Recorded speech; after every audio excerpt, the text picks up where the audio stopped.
Hello, très cher investisseur, j'espère que tu vas bien, que tu as la patate. On se retrouve toujours dans la série de vidéos de mon nouveau projet immobilier et du coup, je te montre la suite parce que les choses avancent après 2 visites sur place.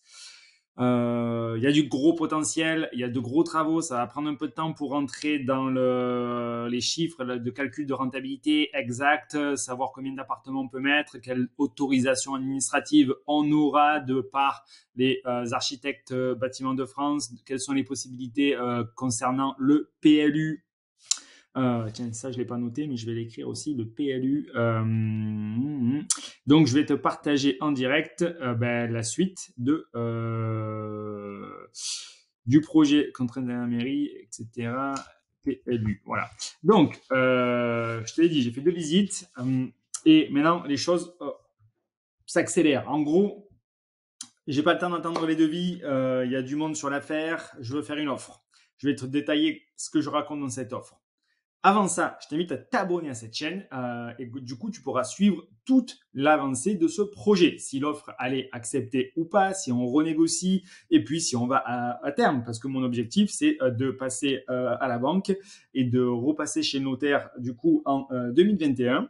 Voilà, pour reconstituer notre machine à cash sur la stratégie que j'affectionne particulièrement, qui est Liberté Financière 4.0. Si tu la connais pas, je t'invite à regarder en commentaire. Tu vas avoir un lien qui te renvoie sur un webinaire, une conférence où j'explique cette stratégie, de façon à ce que tu puisses voir comment est-ce qu'on crée de véritables machines à cash. Et là, du coup, avec cette série de vidéos, je te montre dans le détail, étape par étape, comment ça marche. Donc, petite offre, c'est une maison en ville, voilà, qui est située à 1h30 de chez moi. Je suis déjà allé la voir plusieurs fois sur place. Et du coup, voilà. Donc,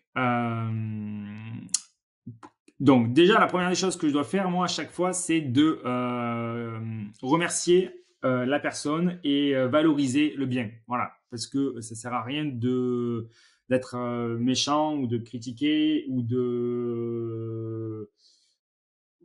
d'être négatif. En gros, les gens, ils vendent certainement parce que bien souvent, ils en sont contraints, forcés. Là, pour le coup, c'est la même chose. Ils n'ont pas le budget pour mener à terme ce chantier. Ça fait pas si longtemps que ça qu'ils sont propriétaires.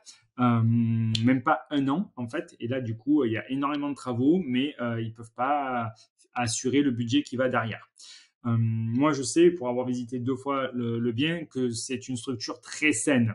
Mais je vais pas forcément le dire. Je vais insister sur ce qui est visible. Je vais pas le dire. Pourquoi? Parce que ça sert à rien non plus de passer la pilule plus que nécessaire. Par contre, je sais qu'il y a une charpente qui est magnifique. Donc évidemment, le projet comporte de nombreux avantages comme une magnifique charpente. On sait déjà qu'on peut créer plusieurs appartements parce que c'est même eux qui avaient un projet de créer 4-5 lots. Moi, je pense que on peut monter peut-être jusqu'à 6, voire 7. Mais ça, je ne vais pas leur dire. Mais donc, créer plusieurs appartements. La localisation, elle est très intéressante. Oui, ça, ils le savent, qu'on est en centre-ville. Ils savent qu'il y a de la demande locative, que les loyers sont hauts, qu'on peut faire du Airbnb, qu'on peut faire de la colocation. Il n'y a aucun souci. Donc ça, j'ai aucun problème à le répéter. Mais je valorise le bien et je suis pas en train de déjà essayer de négocier. Voilà, je dis, on parle d'une chose qu'on se comprend, on parle le même langage et on parle de la même chose parce qu'on a identifié le même potentiel. Bien sûr qu'il y en a d'autres, mais je ne vais pas non plus leur dire ce que moi j'ai identifié de façon à ce qu'ils potentiellement revoient leur projet en fait. Donc, par contre, après, directement, je dis, il faut cependant tenir compte de certains éléments en fait qui ne me permettent pas de vous faire une offre au prix, notamment à cause des budgets travaux et des prix du marché. Voilà. Alors, quels sont ces budgets? La façade, côté rue, côté cour, et ouais, effectivement, on n'est pas aux normes. Et ça, vous pouvez dire que la façade, elle est jolie ou elle n'est pas jolie. Le fait est qu'elle n'est pas aux normes. Et que tout investisseur qui, bon, entre guillemets, c'est ce qu'il fait, ouais, il va voir que les volets, ils sont pas aux normes des bâtiments de France, que la porte, elle n'est pas aux normes des bâtiments de France, que les descentes des gouttières sont pas aux normes des bâtiments de France. Voilà. Donc, que tout ça, ça va demander d'être repris. Idem, le garde-corps du côté cour. Et idem, sur certaines surfaces où il faut reprendre un peu du crépi. Voilà, parce qu'il y a des briques apparentes et on voit bien que dans la rue, c'est pas le cas d'autres elles ont toutes été recomblées. Alors ça aussi, on va pas dire que c'est possible de le faire à coup de subvention, même s'ils le savent certainement. Mais bon, voilà, dans tous les cas, moi je considère que ça doit faire partir de mon budget. Parce que les subventions, après, il y a certaines conditions en fonction de là où on est dans le PLU. Voilà, donc tout ça, c'est des choses à creuser. Ensuite, on sait déjà dans quelle zone on est dans le PLU et quelles, conditions seraient acceptables ou pas. Mais ensuite, il faut faire la démarche administrative, etc. Voir le budget, si on est éligible, en fait, ou pas. Voilà, donc ça, on ne le sait pas à ce stade-là. Ensuite, clairement, il faut créer tous les appartements, hein, madame. Voilà. Mais quand je dis tout, c'est tout, quoi. C'est-à-dire que même non seulement les sols, mais la peinture, l'isolation des appartements, l'isolation du plafond, le plancher, voilà, tout de A à Z, électricité, plomberie, cuisine, la totale. Plus les communs, ça, il faut pas oublier les communs, parce qu'il faut des sas, il faut des compteurs électriques, il faut des compteurs pour les eaux, bref, il y a toute une liste de tâches à mettre en place. Donc voilà, c'est juste qu'elle valorise, même si eux, ils avaient prévu certainement de faire les travaux, et honnêtement, ils avaient prévu non pas de faire les travaux, mais d'en faire une partie. Donc ils savent très bien qu'il va falloir faire peut-être une remise de niveau du plancher, une chape. Tiens, on va écrire chape aussi. Les clépis, des appartements, le poutres à changer, des planchers à reprendre, d'autres à créer, des chapes. Voilà, on va écrire chape. Des chapes à prévoir. Voilà. Du réagréage. Voilà.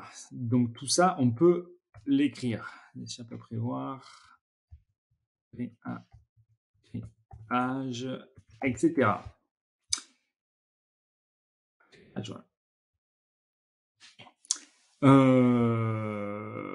Sans parler de l'isolation, le coût positif, c'est que l'isolation, la création d'appartements, tout ça, on sait en fait, comme la maison elle est à nu, il y a moins de risques de mauvaises surprises parce que déjà on sait que ça va pas être du neuf, mais presque. Pratiquement, on n'est pas dans le risque il y a de la dépose, mais on voit ce qu'on va déposer. Souvent, quand on fait de la rénovation, on ne sait pas ce qu'on va trouver derrière. Là, ce n'est pas le cas. Donc, c'est un avantage, mais je ne vais pas y dire non plus. Mais par contre, voilà, on met le point sur ce qui va devoir être fait, même si elle le sait très bien parce qu'ils avaient prévu de le faire. Ensuite, une dernière petite couche où on dit le problème majeur d'un tel projet, c'est surtout la surface. Voilà, parce que quand vous passez par des artisans, ne serait-ce que si ça vous coûte que 1 000 € du mètre carré et que vous avez 250 mètres carrés à rénover, déjà, ça fait un sacré budget à rénovation. Sans parler du fait qu'il faut quand même passer par la banque potentiellement pour faire financer ces travaux. Voilà, donc il faut qu'il y ait un ratio entre le poids de l'acquisition, le coût global du projet, plus les risques qui vont être supportés par l'acheteur, les difficultés des démarches administratives, les plannings, voilà, donc tout ça, des normes à respecter, on le rappelle. Plus la contrainte de l'enveloppe budgétaire qui m'est accordée pour la partie travaux. Et pourquoi est-ce que je dis la partie travaux? C'est sur quoi je veux ouvrir par la suite. Parce que du coup, on fait une offre pour négocier. Ce bien est affiché à 80 000 €. 80 000 € parce qu'ils savent déjà qu'il y a un gros budget travaux derrière par rapport à la valeur du marché du secteur. Sachant qu'elle est à 1 500 € de prix moyen. Sachant que ça commence à 1000 et ça va jusqu'à 2008. Donc en gros, là, le prix moyen, on le prend, mais il y a quand même une certaine interprétation à en faire. Du coup, moi, ce que je vous dis, c'est que je vais vous faire une proposition qui va tenir compte de ce que la banque peut me suivre, parce que du coup, je veux vous faire une offre pour aller au bout et pas qu'on perde votre temps, ni vous, ni moi. Donc, cette offre, elle va tenir compte du prix du marché, travaux inclus, et du budget qui m'est accordé par la banque. Voilà. Pour ces raisons, je peux vous faire une offre d'achat immédiate au prix de 70 000 € net vendeur. C'était 80 000 € net vendeur. Donc déjà, voilà, j'essaie de négocier un petit peu de 10 000. Sachant que négocier 10 000 sur un truc à 80 000, c'est quand même assez important en termes de pourcentage. Hein. C'est pas comme négocier 10 000 sur un truc à 200 000 ou à 300 000. Voilà. Donc bon, probablement que ça va pas passer. Mais le but du jeu est là, est d'ouvrir la discussion. Après, comme moi je dispose de la trésorerie d'épargne parce que effectivement j'ai déjà fait d'autres opérations, des colocations que j'ai revendues, j'ai récupéré de l'apport, j'ai revendu la résidence principale, j'ai récupéré de l'épargne. Donc et je sais très bien que les conditions de financement me sont défavorables parce que du coup j'ai pas de CDI, je suis déjà pas mal endetté sur des encours assez récents. Donc, grosso modo, je sais que je vais devoir passer par la case apport. Mais bon, c'est pas grave. Comme j'ai dit, j'ai de l'épargne. Alors, moi, je vais le tourner à mon avantage là. Et sachant très bien que dans le contexte économique actuel, ben, les banques vont avoir de plus en plus tendance à demander de l'apport. Mais bon, c'est pas impossible que vous y arriviez à le faire sans apport. Moi, dans mon cas, sans CDI, etc., c'est pratiquement, et avec voilà, 1,5 million d'encours, ça dépend si on parle en net, pas en net, c'est pas le sujet de la vidéo. Mais là, en gros, je suis un peu obligé de mettre de l'apport. Donc, dans l'optique d'aller à l'acte de vente rapidement, parce que c'est ce que vous voulez, madame, vous êtes pressée, ben, moi, je peux vous proposer d'y aller sans passer par la case bancaire. De cette façon, ça vous sécurise que si on signe un compromis début janvier, eh ben, dans 2 mois plus tard, voilà, puisqu'on est capable d'aller très très vite, il suffit d'enlever le délai de préemption de la mairie, mais on n'a pas besoin de passer par les 3 mois bancaires, etc. Eh ben, vous pouvez être déchargé de ce bien-là. Mais du coup, je veux bien faire ce pas en avant et prendre le risque de ne pas passer par la case bancaire. Et donc, c'est moins avantageux pour moi, et ça, elle doit le savoir, parce que le but du jeu, c'est de lever de l'effet de levier. Ben, moi, je peux entendre de ne pas avoir à passer par la case bancaire en faisant une offre à 65 000 euros. Voilà, parce que du coup, je vous l'ai dit, il y a 30 000 euros qui sont revenus d'une revente, d'une plus-value, il y a de plus-value de la maison. Bref, je suis OK pour le réinvestir jusqu'à ce montant-là. Voilà, donc je dis que 65 000 euros sans clause suspensive d'obtention de prêt, je me porterai acquéreur. Et donc, je dis, une offre à 65 000 euros est envisageable parce que bah, du coup, j'ouvre encore la porte à la négociation. Voilà. Ensuite, on met un peu pas de pression, mais de cadre temporel pour avoir une réponse parce que sinon, on ne sait jamais quand ils veulent répondre les gens. Donc, partant en vacances à la fin de la semaine, je souhaiterais conclure cette affaire voilà, au plus tôt et avant la fin de la semaine. Donc ça, c'est ma façon d'y mettre la pression sans, dans tous les cas, ça va pas se vendre du jour au lendemain parce que vu le montant des travaux, ben, il y a un certain temps de maturité que les acheteurs devront avoir à mettre en place. Moi, ça fait déjà plusieurs fois que j'y vais. Il y a un seul agent immobilier en qui j'ai confiance dedans et je sais que ben, du coup, je suis un peu en avance. Et voilà, donc du coup, les cartes, elles sont comme ça. Et c'est comme ça qu'on arrive à mettre plusieurs avantages en votre faveur qui potentiellement peuvent vous permettre de faire une bonne affaire ou pas.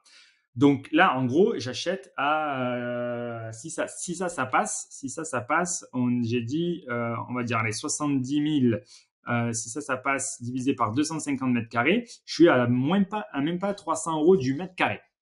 Voilà, sachant que derrière, il y en a moins, je dirais 1500 euros du mètre carré, vu les extérieurs, vu les planchers, vu les compteurs au minimum. Je dirais peut-être même un petit peu plus en comptant la totale. Donc, je vais me retrouver peut-être allez, à 1008 du mètre carré. Je suis plus cher que la moyenne, mais et ça, je vais le creuser. C'est pas parce que je fais cette offre que ça va se signer qu'on va aller au bout, parce qu'il va encore falloir faire beaucoup d'étapes. Mais là, n'empêche que je suis obligé de le réserver si je veux aller plus loin et que ça pourra pas se vendre moins cher que ça, parce que la concurrence va vite arriver. Tout ça pour dire que si je m'en sors à coût total à 1008 du mètre carré, je suis bon parce que moi, je veux acheter au grand maximum 2000 euros du mètre carré pour louer à mes loyers que je connais dans ce secteur-là. Ça me permettra d'avoir la bonne rentabilité qu'il y a derrière. Et en termes de plus-value à la revente, effectivement, je suis plus cher que la moyenne.